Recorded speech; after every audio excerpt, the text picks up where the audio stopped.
भाजपने कुंभारीसाठी घेतली बोरगुंडे परिवाराच्या सामाजिक कामाची दखल।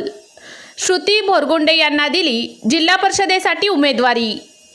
माजी सरपंच घेनसिद्ध बोरगुंडे हे माजी सरपंच होते व त्यांचे वडील कैलासवासी शिवमूर्ती बोरगुंडे हेही 25 वर्ष उपसरपंच होते। कैलासवासी शिवमूर्ती बोरगुंडे यांनी उभी हयात भर गरिबांचे काम करत सामाजिक काम केले।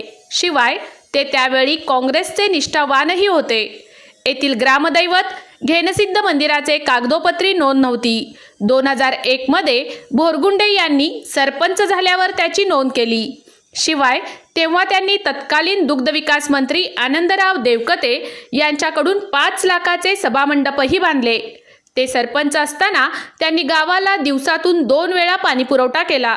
इतकेच नाही तर त्यांनी अहिल्यादेवी होळकर यांचे जिल्ह्यातील पहिला पुतळा स्वखर्चाने बांधले व ते गेल्या 25 वर्षापासून सामाजिक कामात सक्रिय आहेत।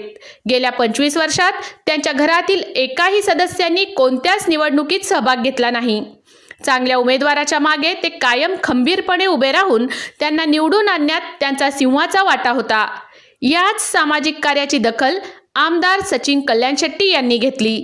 आमदार कल्याण शेट्टी यांनी घेनसिद्ध बोरगुंडे यांची मुलगी श्रुती बोरगुंडे यांना उमेदवारी दिली आहे।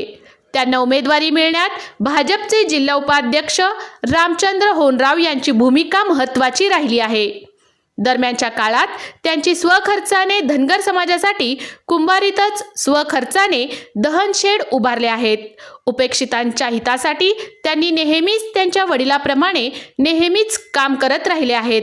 यामुळेच भाजपने त्यांना संधी दिली आहे।